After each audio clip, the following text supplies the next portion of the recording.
देगा।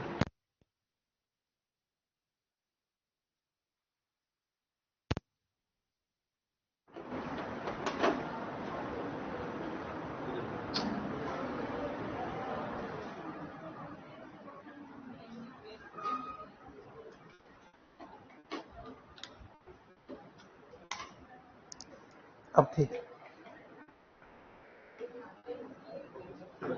चलो चलिए। क्या हेडिंग है आज का? सबसे पहला, आराम से प्रोकैरियोट कोशिका की संरचना। प्रोकैरियोट की जगह अपन जीवाणु भी लिख सकते थे, क्योंकि दुनिया के जितने भी जीवाणु है सब किस में आते हैं? प्रोकैरियोट। मतलब जीवाणु या प्रोकैरियोट कोशिका की संरचना, सेम आंसर होगा दोनों में। देखिए, जब आप इसकी संरचना पढ़ेंगे तो अपन देखेंगे कि प्रोकैरियोट पे 3 आवरण होते हैं टोटल। यूकैरियोट में 5 पे तो 2 होते हैं, जंतुओं में 1 ही होता है, क्योंकि जंतुओं में भित्ति नहीं मिलती। यस और नो? 5 में भित्ति और झिल्ली दोनों मिलती है। किसने बताइए? सवाल ने किसने बताया था ये?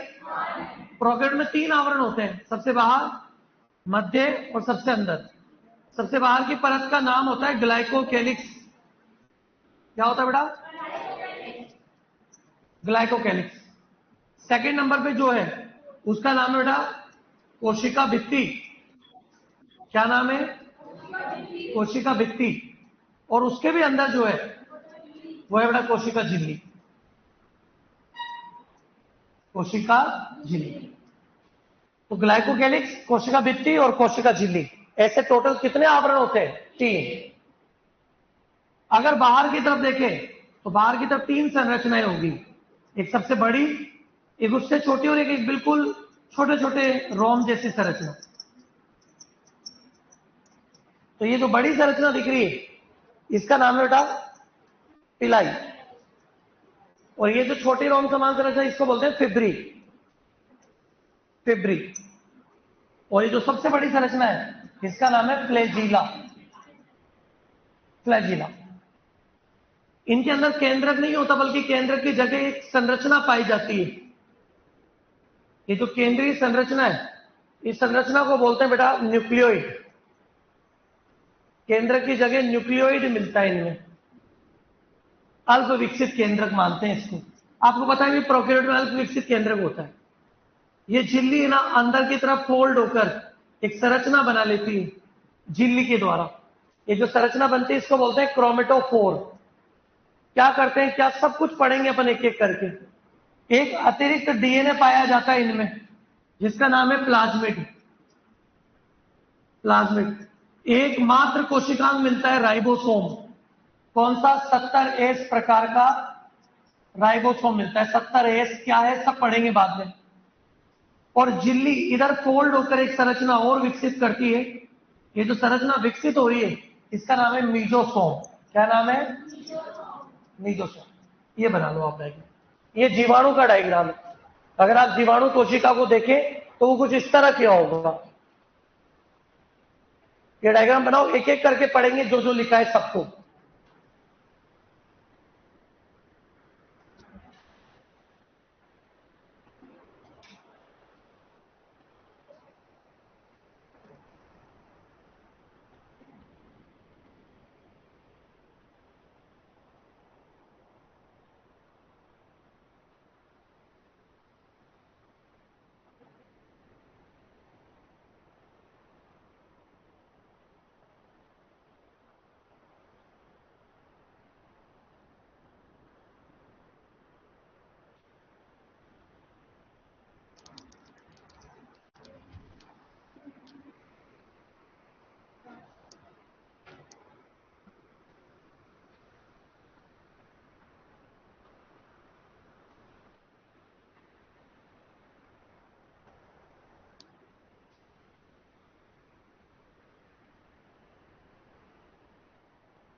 चले आगे।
कौन है ये बांध रहा?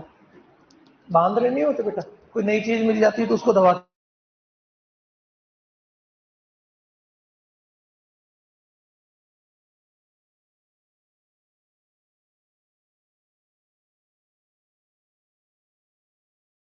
ठीक है, चले आगे। कौन लिख रहा है? लेके गया ना सर ने, फिर क्यों टाइम पास करो। चलो, सबसे पहले इसमें जो पहला टॉपिक पढ़ेंगे वो पढ़ेंगे आवरण। पहला हेडिंग डालो, फर्स्ट आवरण। पहला हेडिंग डालना बेटा सबको, आवरण। जो अपना पहला टॉपिक रहेगा वो भी रहेगा आवरण। एनवेलप, आवरण।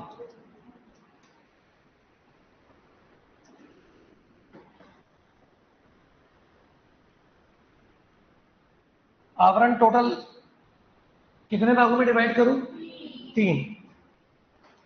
एक एक करके पढ़ते हैं, पहले सुन लीजिए फिर बाद में नोट करना। सबसे पहला आवरण है ग्लाइकोकेलिक्स। इसके लिए कहा जाता है कि ये सबसे बाहरी आवरण है। कौन है ये? सबसे बाहरी आवरण है। एक। दूसरा, इसके दो रूप होते हैं। इसके दो रूप होते हैं। इसके दो रूप होते हैं। एक होता है ठोस रूप और एक होता है बेटा तरल रूप। अगर इसका ठोस रूप है तो उसका नाम आप रखते हैं कैप्सूल। क्या रखते हैं? कैप्सूल का हिंदी नाम क्या होता है? संपुट। और अगर ये तरल मतलब चिपचिपे रूप में मिले, ये चिपचिपा फॉर्म में भी हो सकता है, तो इसका नाम होता है बेटा अवपंक परत। हिंदी में क्या बोलते हैं और इंग्लिश में बोलते हैं स्लाइम लेयर। इंग्लिश भी आ गई, और दोनों का अपना अपना काम है। इसका काम है सुरक्षा करना। हो सकता है किसी जीवाणु में ये ठोस रूप में हो और किसी के अंदर ये तरल रूप में हो। जरूरी नहीं कि एक में दोनों हो। एक में ठोस होती है, किसी में तरल होती है, किसी में ठोस, ऐसा। और इसका काम है समूह बनाना। चिपचिपा है इसलिए किसमें सहायक है? समूह निर्माण में। क्या है बेटा? सहायक है। ध्यान रखना, समूह निर्माण में सहायक होती है। ध्यान रखना कि ठोस रूप, जिसको आप क्या बोल रहे हैं? कैप्सूल, ये क्या करता है? सुरक्षा। तरल रूप, जिसको आप क्या बोलते हैं? अवपंक परत, ये किसमें सहायक है? समूह निर्माण में सहायक है। यस और नो? ठीक है। दूसरा आवरण कौन है? कोशिका भित्ति। कोशिका भित्ति। कोशिका भित्ति मतलब सेल वॉल। क्या करती है कोशिका भित्ति? तो बड़ा ध्यान रखना, पहले तो ये किसकी बनी हुई है? तो ये बनी हुई पेप्टिडोग्लाइकेन। क्योंकि आप क्या पढ़ रहे हो? जीवाणु। पादप पढ़ रहे होते तो सेलुलोज लिख देते। यस और नो? और पेप्टिडोग्लाइकेन का ही नाम क्या होता है? म्यूरिन। तो ये पेप्टिडोग्लाइकेन द्वारा निर्मित होती है। किसके द्वारा निर्मित होती है बेटा? पेप्टिडोग्लाइकेन के द्वारा निर्मित होती है। एक बात तो ये याद रखना, कि पेप्टिडोग्लाइकन द्वारा निर्मित होने वाली संरचनाएं कौन? कोशिका भित्ति। यस और नो? ठीक है, क्या करती है ये? अपन कहेंगे सुरक्षा करना एवं आकृति को बनाए रखना। आकृति को बनाए रखना, कोशिका की आकृति को बनाए रखता है और कोशिका की सुरक्षा करता है। ये दो काम है भित्ति का। तीसरा कौन है? लास्ट कौन होता है बेटा? कोशिका झिल्ली। सबसे अंदर आवरण कौन सा है? कोशिका झिल्ली। इंग्लिश में क्या बोलते हैं कोशिका झिल्ली को? Cell membrane.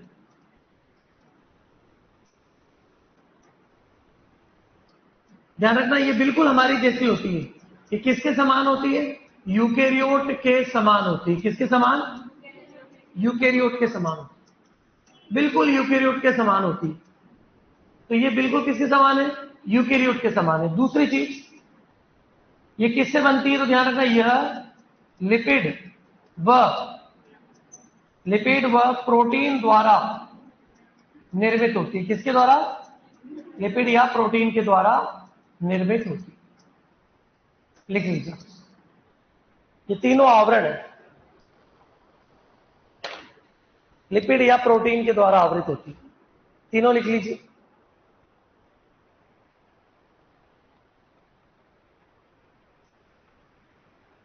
अलग अलग कॉपी बनानी है बेटा, जितने टीचर से उतनी कॉपी बन जाएगी, ये मान के चल। ऑफिसर और अर्चना, उनकी एक ही कॉपी बनेगी जूलॉजी की, और बॉटनी में मेरी एक अलग पूरी कॉपी अलग बना, क्योंकि मैं जो पढ़ाऊंगा वो एक कॉपी तेरी भर जाएगी आराम से पूरी।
कितने आवरण होते हैं टोटल? 3। सबसे बाहर ग्लाइकोलिक, वो ठोस भी हो सकता है और तरल भी हो सकता है। फिर कौन है? भित्ति। और सबसे अंदर कौन होती है? झिल्ली। ठीक है, सुरक्षा करना इसका भी काम है और भित्ति का भी काम है। कोशिका झिल्ली की संरचना बिल्कुल किसकी जैसी होती है? बिल्कुल यूकेरियोट के समान होती है। यूकेरियोट मतलब जैसे हम है ना, वैसी की वैसी कोशिका झिल्ली उनके अंदर भी होती है। और कोशिका झिल्ली किसकी बनी होती है? लिपिड और प्रोटीन की। और भित्ति किसकी बनी होती है? जिसको क्या बोल सकते हो आप? सही बात। चले आगे। अब नीचे लिखोगे कोशिका झिल्ली द्वारा निर्मित संरचना है। कोशिका झिल्ली द्वारा निर्मित संरचना। कोशिका झिल्ली द्वारा निर्मित संरचना।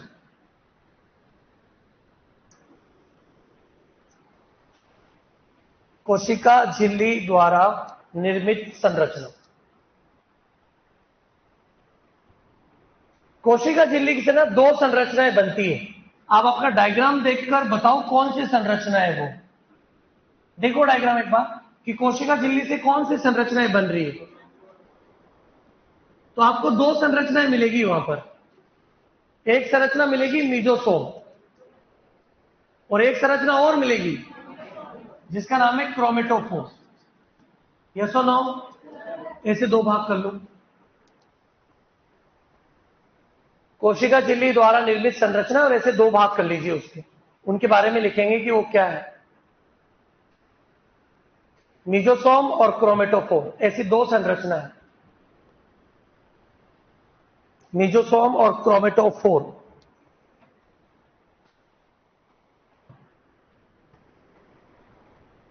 क्या बेटा? मीजोसोम और क्रोमेटोफोर।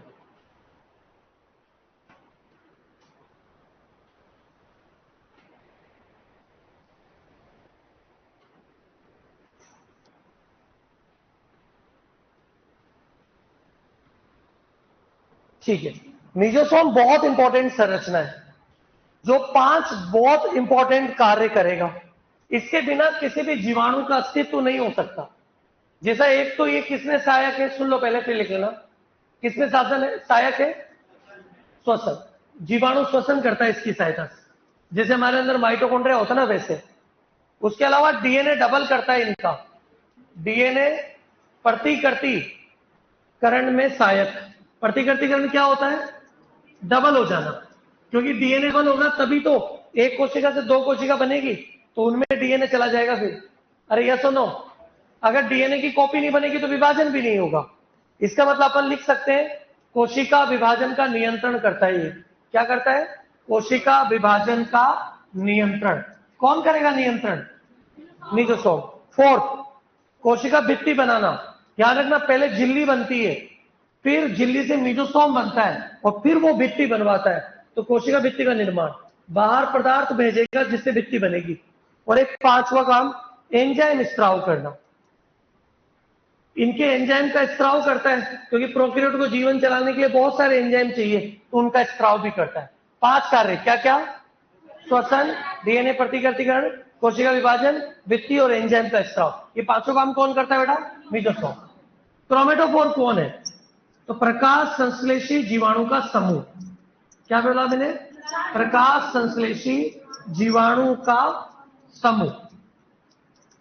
प्रकाश संश्लेषी जीवाणु का समूह क्या कहलाता है? क्रोमेटोफोर, जो प्रकाश संश्लेषण के लिए जिम्मेदार होता है। क्योंकि बहुत सारे जीवाणु ऐसे हैं जो क्या कर सकते हैं? प्रकाश संश्लेषण कर सकते हैं। बहुत सारे जीवाणु, और उनके अगर प्रकाश संश्लेषी वर्णकों का समूह। बहुत सारे जीवाणु क्या कर सकते हैं? प्रकाश संश्लेषण कर सकते हैं। तो प्रकाश संश्लेषण के लिए क्या चाहिए उनको? वर्णक। क्या बिना वर्णक के प्रकाश संश्लेषण होगा? कभी नहीं होगा। तो जीवाणु जो प्रकाश संश्लेषण करते हैं ना, उनमें वर्णकों का समूह मिलेगा, और वर्णकों के समूह को क्या कहते हैं अपन? क्रोमेटोफोर। ये दोनों नोट कर लो आप।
चले आगे। ठीक है, तो प्रकाश संश्लेषी जीवाणु में मिलने वाला वर्णकों का समूह क्या कहलाता है? क्रोमेटोफोर। जीवाणु में श्वसन या फिर विभाजन या भित्ति बनाना या एंजाइम स्त्राव करना, इसके लिए कौन जिम्मेदार है? मीजोसोम। ये दोनों संरचना आपने डायग्राम में बना रखी थी, ये रहा मीजोसोम और ये रहा क्रोमेटोफोर। दोनों के दोनों किससे बने हैं? झिल्ली से बने हैं। अरे क्लियर है क्या? अब मैं लिखूंगा बाह्य संरचना है, आपको लिखना है बाह्य संरचना है। और बाह्य संरचना में 3 नाम लिखूंगा, एक तो फ्लैजिला है, एक पिलाई है और एक फिब्री। ये तीनों बाहर मिलती है, तो आप लिखो बाह्य संरचना है, बाह्य संरचना है, बाह्य संरचना है। और उसको भी 3 भागों में डिवाइड करो, ऐसे जैसे मैंने किया हुआ है, सेम इस तरह से डिवाइड करोगे 3 भागों में।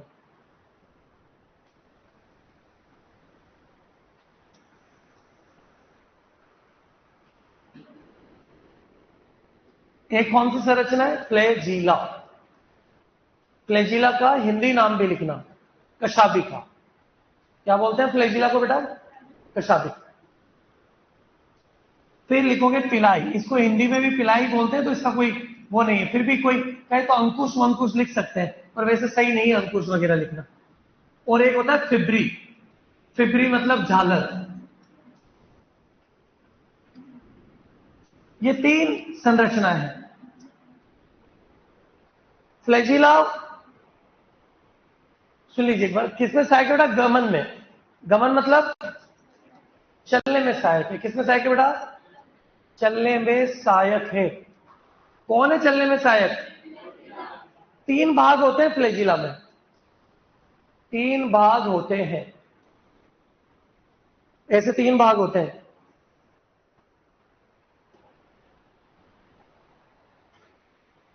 ये जो सबसे लंबा भाग रहता है इसको तो बोलते हैं तंतु, इंग्लिश में बोलते हैं फिलामेंट। और तंतु को जो पकड़ के रखता है उसका नाम होता है हुक। और ये सबसे अंदर जो शरीर के अंदर होता है उसको बोलते हैं आधार काय। तो कितने भाग है फ्लैजिला में? 3। और फ्लैजिला किसमें सहायक है? चलने में। पिलाई क्या है? पिलाई है लंबे रोम समान संरचना, लंबे रोम समान संरचना,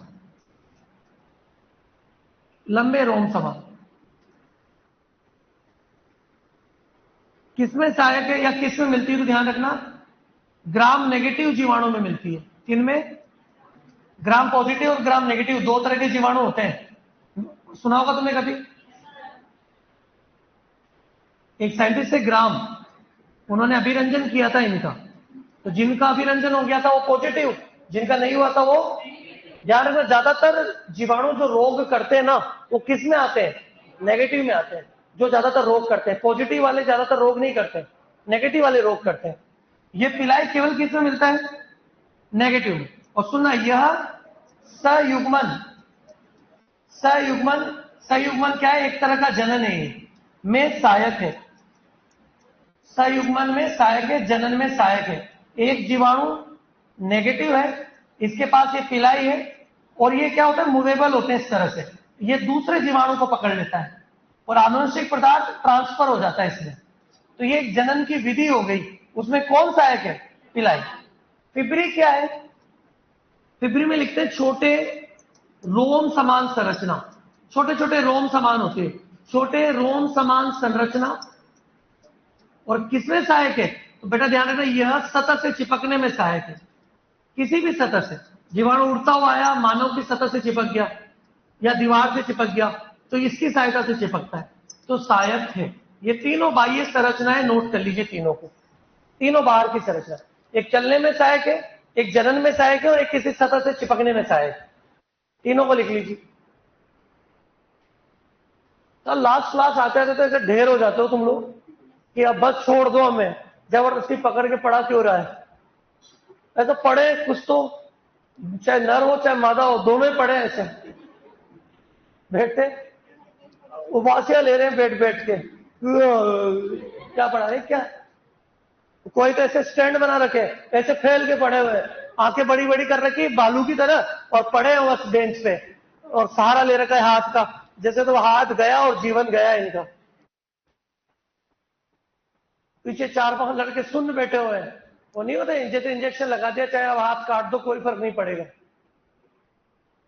और लास्ट क्लास मेरी ही लगाई, और किसी न किसी के तो बातें पड़ेगी लास्ट क्लास।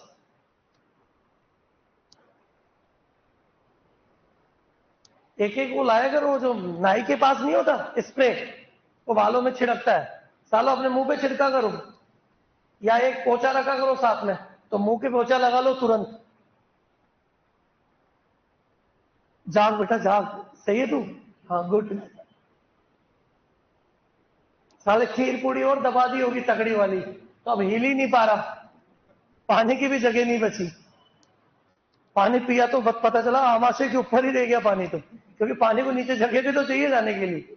अब जैसे सांस ले रहे हैं तो गले में से बाहर आ रहा है, अब करे क्या, क्योंकि तब तो ठूस लिया, जगह नहीं थी तो लकड़ी डाल डाल के ठूसा, स्पेस बना बना के खाएगा, फिर हिल के आ जाएगा थोड़ा, ताकि कोने वोने में भी दब जाए। सालों मुझे लगता है तुम्हारे आमाशय में 4 कक्ष है, बाकी मानव में एक ही होता है, लेकिन तुमने क्या कि 11 12th में इतनी डांडालोजी पढ़ ली कि तुम्हारे आमाशय ने विकास करके 4 कक्ष बना लिए, ओबेसम, एबोबेसम, रुमेन और रेटिकुलम। और तुम तुम्हारी इच्छा से जीते हो कि आमाशय के एक भाग में तो जल्दी जल्दी खा के भर लेते हो, और फिर आधे घंटे जुगाली करते हो उसको बाहर निकाल के। ये तो बढ़िया हो, भगवान ने ऐसा गुण नहीं दिया तुम्हें, नहीं तो साले जबरदस्त दबा के आते वहां से, और फिर क्लास में बैठे बैठे आराम से चबाते रहते, मास्टर पढ़ा था तुम चबाते रहते, नहीं तो तुम्हें अलग से छुट्टी मिलती आधे घंटे की लंच के बाद। नहीं वो जैसे गर्ल्स हॉस्टल है ना, ये सामने वाला गर्ल्स हॉस्टल ही है ना, इसके ऊपर की छत पे एक स्टैंड लगाते, वहां पर लड़कियां अपनी गर्दन रखती और आराम से चबाती रहती, किधर, वो पीछे रूप सागर को देखते हुए। तो आधा घंटा स्पेशल इनको इस काम के लिए मिलता।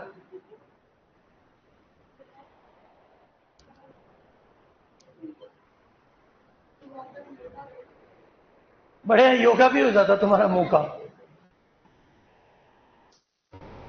सालों तुम्हारे 32 नहीं 36 दांत होते तब, पीछे मोलर रहते चपटे चपटे, जहां रगड़ते रहते तुम रोटियों को पुड़ियों को।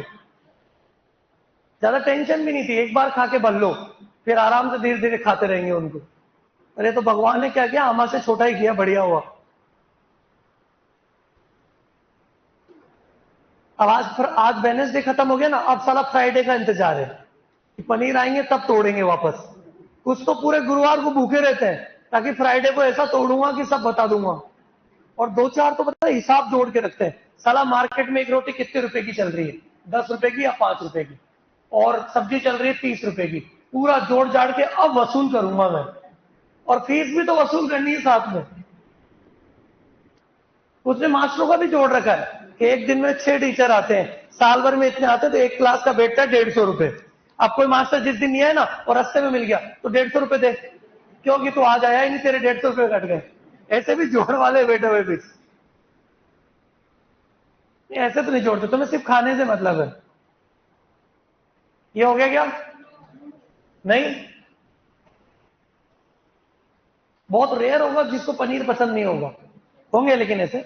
वो उसको सच्चा दोस्त बनाओ अपना, है ना, ऐसा आदमी जो पनीर नहीं खाता वो अपना सबसे बढ़िया दोस्त है, उससे पनीर मंगवाओ और उसका खुद खा जाओ, है ना। जो पोहे नहीं खाता वो सबसे बढ़िया दोस्त है। ऐसे दोस्त, जो गुलाब जामुन नहीं खाता वो तो भगवान ही आया है ऊपर से, उसको तो तुम मतलब कंधे पे बिठा के क्लास लाया करो और वापस कंधे पे बिठा के ले जाया करो, क्योंकि साला गुलाब जामुन नहीं खाता वो, ऐसा आदमी धरती पे आया कैसे? और फिर उसके 2 गुलाब जामुन जब तुम्हारे वो 2 हो जाएंगे तो उससे बढ़िया आनंद थोड़ी मिलेगा। ऐसे दोस्त के लिए तो लड़ाई होनी चाहिए कि ये मेरा दोस्त है, ये मेरा दोस्त है करके। है क्या कोई ऐसा? सवाल ही नहीं उठता। मैंने कहा ना, ऐसा इंसान ही नहीं बना, साला दूसरों का खा जाए बल्कि गुलाब जामुन। हाँ क्या बेटा? खीर तो नहीं, लड़कों को खीर भी पसंद है। खीर पसंद है क्या? है नहीं है पसंद, तो इसे 5 एक वो तो खा जाते हैं, क्या बोलते हैं, 5 एक बार एक ही बार देते हैं क्या? ऐसा थोड़ी है, एक ही बार मिलती है। नहीं नहीं, एक बार ही मिलती है। बढ़िया हो, चलो भगवान।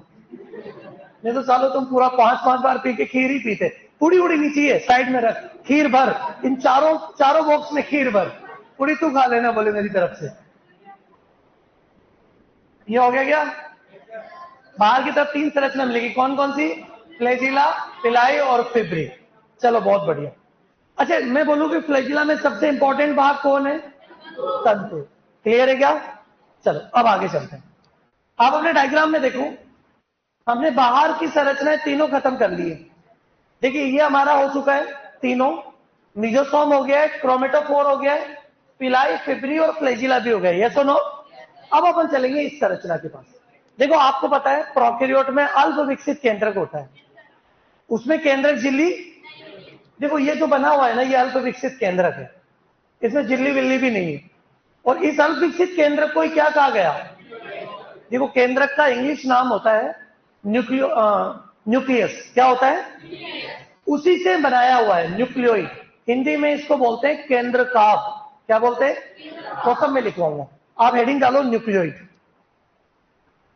हेडिंग डालो न्यूक्लियोइड, न्यूक्लियोइड।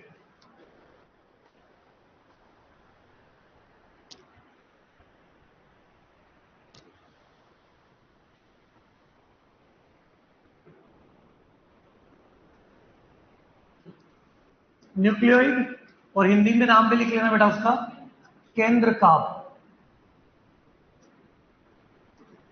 केंद्रकाभ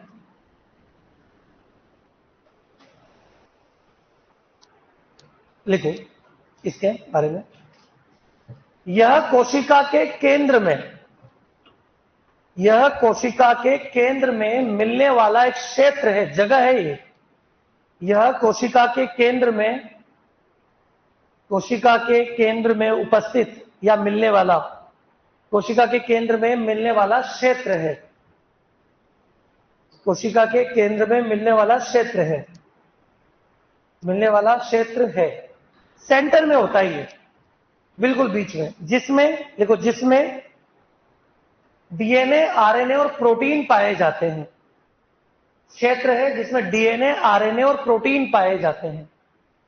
डीएनए, आरएनए और प्रोटीन पाए जाते हैं।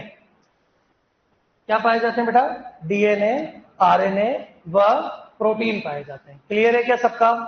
क्या क्या पाए जाएंगे? डीएनए, आरएनए और प्रोटीन पाए जाएंगे। Good, very good. अब क्वेश्चन आता है कि इनका डीएनए कैसा होता है। तो सुनो, प्रोकैरियोट, हमारा डीएनए होता है ऐसा, आपने पढ़ा हुआ, और प्रोकैरियोट का डीएनए ऐसा होता है कि आवरण तो मतलब श्रृंखलाएं तो दो ही होती है और कुंडली तो होती है हमारी जैसी, लेकिन हमारा डीएनए होता है सीधा रेखीय और इनका डीएनए होता है वर्ताकार। होता द्विकुंडलित ही है, द्वि मतलब दो श्रृंखला और कुंडलित मतलब कुंडलित होती है। हमारे अंदर भी वैसी होती है, इनके अंदर भी ऐसी होती है, लेकिन हमारा डीएनए होता है रेखीय और इनका डीएनए होता है वर्ताकार। इनके डीएनए को नग्न और बोलते हैं, रीजन चारों तरफ स्टोन प्रोटीन नहीं मिलती, जबकि हमारे डीएनए में इसके चारों तरफ स्टोन प्रोटीन मिलती है।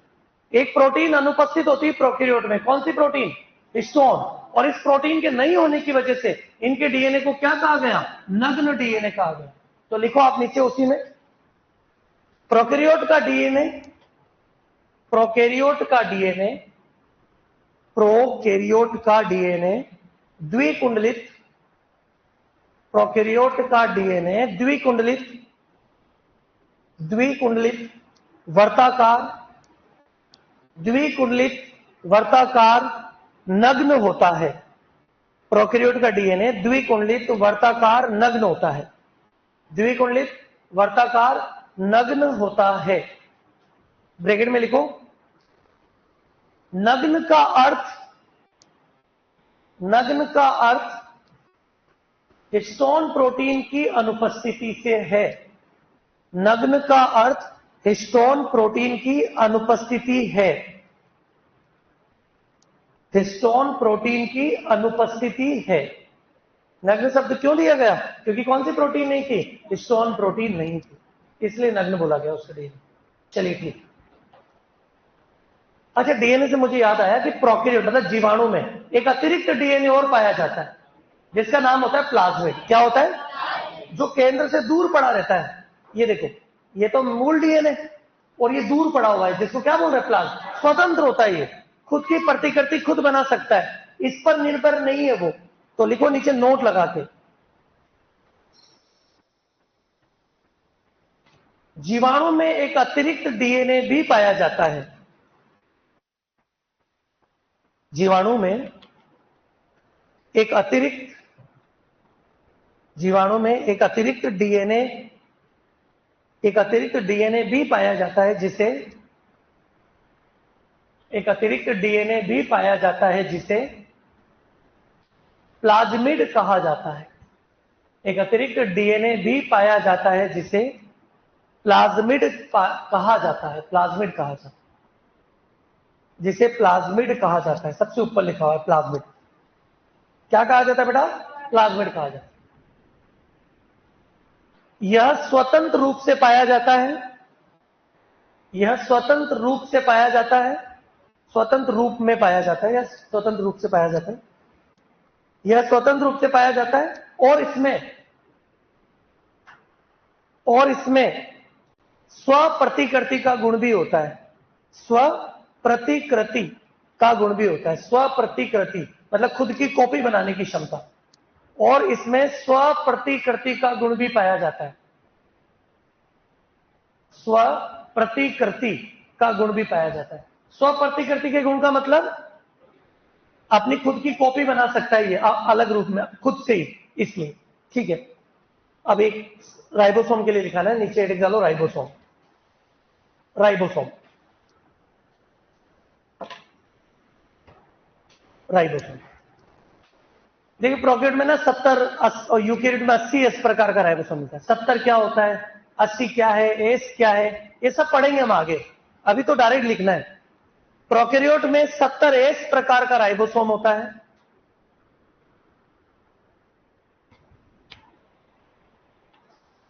प्रोकैरियोट में 70 एस प्रकार का राइबोसोम होता है,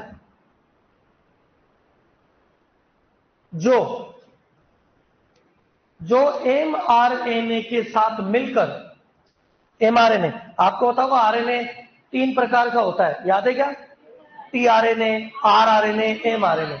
मैं किसकी बात कर रहा हूं? एमआरएनए की। तो आपने कहा 70 इस प्रकार का राइबोसोम पाया जाता है जो एमआरएनए के साथ मिलकर पॉलीसोम बनाता है, पॉलीसोम बनाता है। एमआरएनए के साथ मिलकर क्या बनाता है? पॉलीसोम बनाता है। तो क्वेश्चन आ जाए पॉलीसोम किससे बनता है, तो आप लिख देंगे tRNA plus, sorry mRNA plus ribosome. देखिए 70 एस राइबोसोम जो होता है ना बेटा, ये केवल प्रोकैरियोट में मिलता है, और भी मिलता है लेकिन वो सब बात करेंगे बाद में। इसमें 2 इकाइयां होती है, एक होती है 50 और एक होती है 30। जोड़ना मत, जोड़ोगे तो 80 निकलेगा। ये क्या है? ये घनत्व है, यहाँ जोड़ना नहीं है, भार नहीं है, घनत्व है। ये अलग अलग घनत्व अलग अलग होते हैं, घनत्व को जोड़कर इक्वल नहीं कर सकते आप। 50 और 30 दोनों को जोड़ोगे तो फिर इस राइबोसोम को कौन सा बोला गया? 70 एस। 80 एस नहीं, क्या?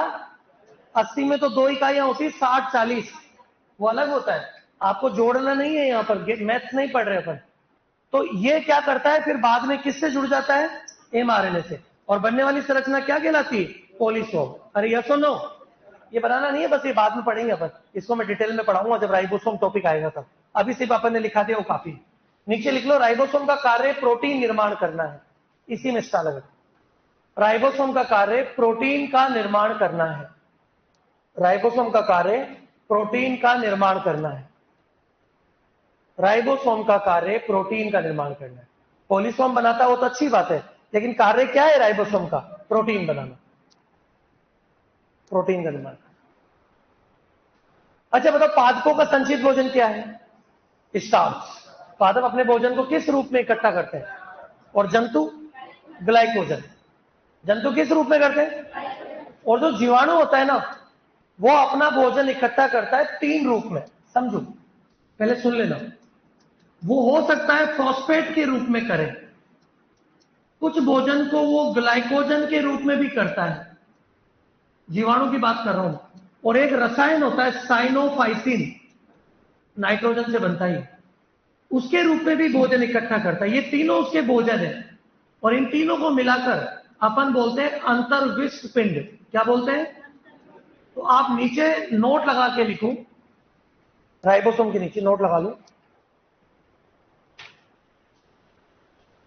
प्रोकैरियोट के संचित भोजन के कणों को, प्रोकैरियोट के संचित भोजन के कणों को, संचित भोजन के कणों को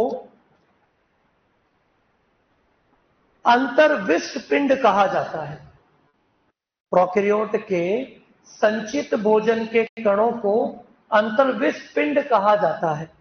अंतर्विष्ट पिंड, अंतर्विष्ट पिंड कहा जाता है, जिसमें 3 प्रकार के कण आते हैं। अंतर्विष्ट पिंड कहा जाता है जिसमें 3 प्रकार के कण आते हैं, 3 प्रकार के कण आते हैं, और ये तीनों नाम लिख लो बेटा। 3 प्रकार के कण आते हैं और ये तीनों नाम लिखेंगे आप।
चले आगे बेटा, गुड। दोबारा शुरू से देखो डायग्राम को। ये आपका प्रोकैरियोट की संरचना होगी। कितने आवरण है प्रोकैरियोट में? टोटल 3। सबसे बाहर, सेकंड और सबसे अंदर। ग्लाइकोकेलिक्स हो सकता है ठोस रूप में हो या हो सकता है तरल रूप में। हाँ, सबसे बाहर का आवरण यही है। ठोस रूप में हुआ तो इसका नाम क्या रहेगा? कैप्सूल। और अगर तरल रूप में रहा तो अवपंक परत। कैप्सूल पूरी तरह से किससे रिलेटेड है? ये चूंकि चिपचिपी होती है इसलिए किसके निर्माण में सहायक है? समूह निर्माण। अंदर जाएंगे तो दूसरा आवरण कोशिका भित्ति किससे बनता है? पेप्टिडोग्लाइकेन, जिसको अपन क्या कहते हैं? म्यूरिन। इसका काम सुरक्षा करना और आकृति को बनाए रखना। गोल बैक्टीरिया तो गोल ही रहेगा, चपटा है तो चपटा रहेगा, वैसे। सबसे अंदर वाला आवरण जो बिल्कुल किसके जैसी है? देखो, हमारी भी किससे बनती है? लिपिड प्रोटीन से, और इनकी भी किससे बनती है? लिपिड प्रोटीन से। आगे चलते हैं। कोशिका झिल्ली से 2 संरचनाएं बनती है, मीजोसोम और क्रोमेटोफोर। मीजोसोम 5 काम करता है, ये वाला: श्वसन, डीएनए डबल, विभाजन, भित्ति निर्माण और एंजाइम बनाना। ये 5 काम है इसके। अरे क्लियर है क्या? और ये कौन है क्रोमेटोफोर? प्रकाश संश्लेषी वर्णकों का समूह। क्या ये सब जीवाणु में मिलता है? आंसर नहीं, केवल उन्हीं जीवाणु में मिलता है जो क्या कर सकते हैं? प्रकाश संश्लेषण कर सकते हैं, उनमें मिलता है। बाहर की तरफ कितनी संरचना? 3। सबसे बड़ी संरचना जिसके 3 भाग होते हैं: आधार काय, हुक और ये लंबा सा तंतु। यस और नो? किसमें सहायक है? चलने में, गमन में। लंबी रोम समान संरचना किसमें सहायक है? सयुग्मन, जनन में सहायक है। और सबसे छोटी संरचना किसमें सहायक है? किसी भी सतह से चिपकने में सहायक। अंदर केंद्रीय क्षेत्र को क्या बोलते हैं? क्या क्या होता है इसमें? डीएनए, आरएनए और प्रोटीन। कौन सा डीएनए मिलता है प्रोकैरियोट में? द्विकुंडलित वर्ताकार नग्न डीएनए। नग्न क्यों? क्योंकि उसमें स्टोन प्रोटीन नहीं होती। एक अतिरिक्त डीएनए भी पाया जाता है जिसको क्या बोलते हैं? और ये स्वप्रतिकृति का गुण रखता है। इनमें एकमात्र कोशिका में मिलता है राइबोसोम, जो एमआरएनए के साथ मिलकर पॉलीसोम बनाता है, और साथ में इसका काम क्या है? प्रोटीन बनाना। जंतुओं, जीवाणु का संचित भोजन क्या कहलाता है? अंतर्विष्ट पिंड। और अंतर्विष्ट पिंड में कितने तरह के कण आते हैं? फॉस्फेट, ग्लाइकोजन और साइनोफाइल्स। ये आपका पूरा प्रोकैरियोट खत्म हो गया। कौन खत्म हो गया? नया हेडिंग डालो, यूकैरियोट कोशिका की संरचना। यूकैरियोट कोशिका की संरचना। नया हेडिंग डालेंगे बेटा, यूकैरियोट कोशिका की संरचना। यूकैरियोट कोशिका की संरचना।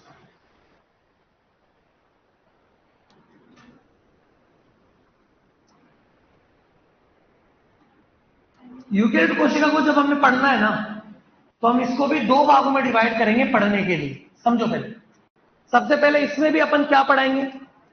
लेकिन आवरण में मैं 2 ही आवरण पढ़ाऊंगा बस। एक तो क्या, आवरण में 2 ही आवरण पढ़ोगे आप, एक तो कोशिका भित्ति और दूसरा पढ़ेंगे कोशिका झिल्ली, क्योंकि यहां आपको क्या नहीं मिलेगा, ग्लाइकोकैलिक्स नहीं मिलेगा। इसलिए इधर आवरण के अलावा अपन क्या पढ़ेंगे, देखो आवरण को हटा दो ना, तो अंदर बचा हुआ भाग क्या कहलाता है, प्रोटोप्लाज्म। क्या कहलाता है, प्रोटोप्लाज्म। और प्रोटोप्लाज्म में दो चीजें होती है, एक तो होता है कोशिका द्रव्य और एक होता है केंद्रक। कोशिका द्रव्य और केंद्रक को मिला दो तब जाकर क्या शब्द बनता है, प्रोटोप्लाज्म। क्वेश्चन आता है आवरण रहित कोशिका को क्या कहेंगे, प्रोटोप्लास्ट। सोचो आवरण को हटा दो तो उस कोशिका का नाम क्या होगा, प्रोटोप्लास्ट, क्योंकि अंदर जो भरा है उसको क्या बोलते हैं, और प्रोटोप्लाज्म युक्त कोशिका को कहा जाता है प्रोटोप्लास्ट। इसे अपन कह सकते हैं कि आवरण रहित कोशिका क्या कहलाएगी, आवरण रहित कोशिका, उसका नाम है प्रोटोप्लास्ट। ठीक है, अगर आप आवरण हटा दोगे तो बचा हुआ भाग क्या कहलाएगा, और प्रोटोप्लाज्म में दो ही चीजें होती है, कोशिका द्रव्य और केंद्र। अरे क्लियर है क्या, ये नोट करो।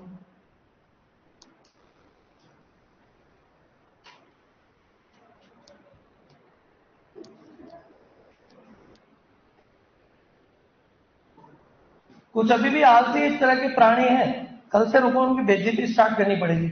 अभी तो लग रहा है कि नहीं, पड़े आराम से सारे ले लेके बेगों पर, कोई इस टेबल पे पड़ा हुआ है उस पे एहसान कर रहा है, टेबल ही सोच रही है कि बहन उठ जा मेरे ऊपर से, कब से बैठी हुई है यहाँ पर, है ना, तो बेचारे उसको तो सांस लेने दो टेबल को, उसी पे पड़े हुए। कोई तो दो दो तीन तीन बेग लगा के पड़ा हुआ उसमें, जैसे तो पढ़ने नहीं सोने आया था।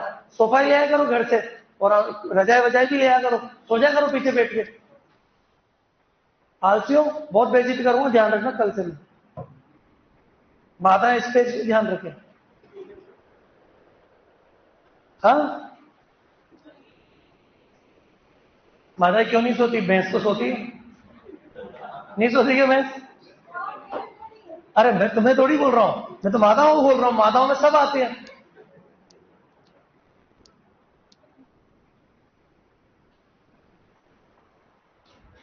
बेटा मैं बोल रहा हूं, बुरा तो नहीं लगता तुम्हें, लगना चाहिए। अरे बुरा लगना चाहिए, तभी तो कल से नहीं करोगे।